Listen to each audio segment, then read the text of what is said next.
জলপৰী আৰু মাছমৰীয়া। বকুল নামৰ এজন মাছমৰীয়াই এদিন সন্ধিয়া সময়ত নদীত মাছ বিচাৰি গ'ল। সি বহুত সময় মাছ বিচাৰিলে যদিও জালত এটাও মাছ নপৰিল। এনেতে নদীৰ পাৰত কিছু খলকনি অনুভৱ কৰিলে। সি মনতে ভাবিলে, কেইবাটাও ডাঙৰ মাছে কিজানি জল কিলি কৰি আছে। ভগৱানক চিন্তা কৰি সি তাৰ প্ৰকাণ্ড জালখন সেই খলকনিৰ উদ্দেশ্য কৰি মাৰি দিলে। জালখন পাৰলৈ টানি আনোতে সি অলপ কষ্ট কৰিব লগা হ'ল। কিবা এটা যেন গধুৰ বস্তু তাৰ জালত লাগিছে। এইবাৰ সি অনুভৱ কৰিছে যেন কিবা উচুপি উচুপি কান্দি থকাৰ শব্দ। সি তাৰ জালখনলৈ কেৰাহীকৈ চালে।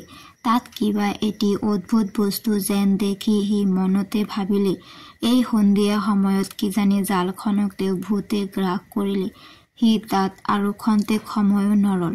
দৌৰাদৌৰিকৈ ঘৰত আহি এঠাইত জালখন কোনেও নেদেখাকৈ থৈ দিলে আৰু ভাবিলে, ৰাতিপুৱা যি হয় দেখা যাব।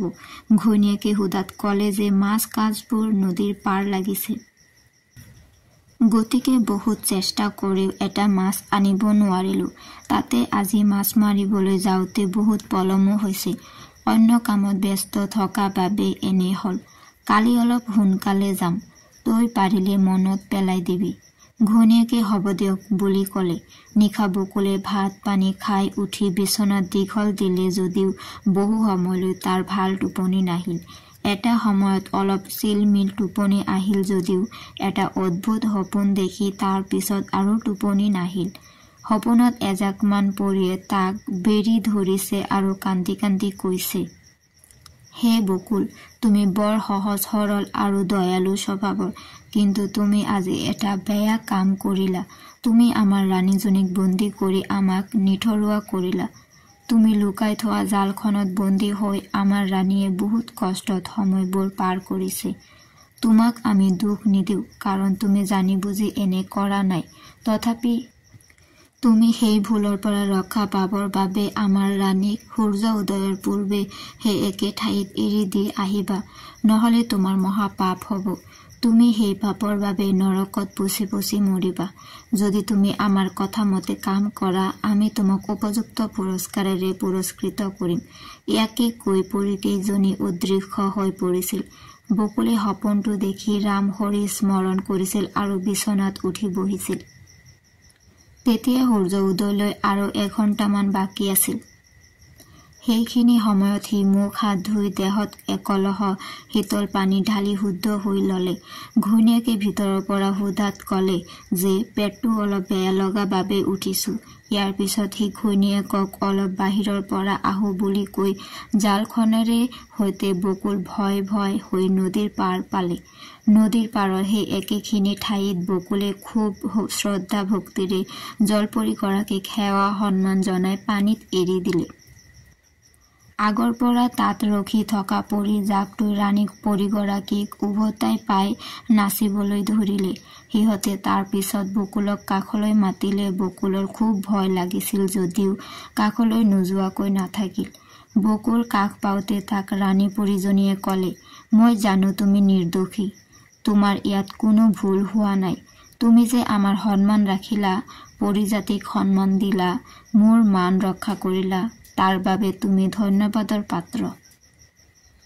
তোমাক এতিয়া আমি এটি উজ্জ্বল মণি দিম। তুমি মণিটো শ্ৰদ্ধা ভক্তিভাৱে ৰাখিবা। ইয়ে তোমাৰ ঘৰত উজ্জ্বল পোহৰ দিব। ইয়াক ভক্তিভাৱে যি খোজা তাকেই দিব। ভুলতেও তুমি অহংকাৰী নহবা আৰু লোকৰ অনিষ্ট কৰিবলৈ ইচ্ছা নকৰিবা। যদি কেতিয়াবা তেনে ভুল কৰা, তেতিয়া তোমাৰ মংগল নহয় সৰ্বনাশহে হ'ব। সেই বুলি কৈ পৰীগৰাকীয়ে এটা উজ্জ্বল মণি বকুলক উপহাৰ স্বৰূপে দান কৰিলে।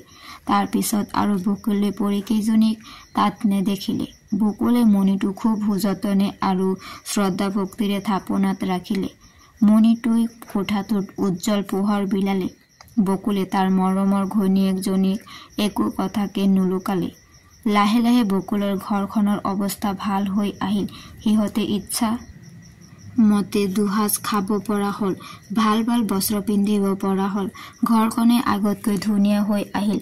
বকুলৰ এই উন্নতিয়ে কিন্তু বকুলৰ পত্নীক মুঠেই সুখী কৰা নাছিল।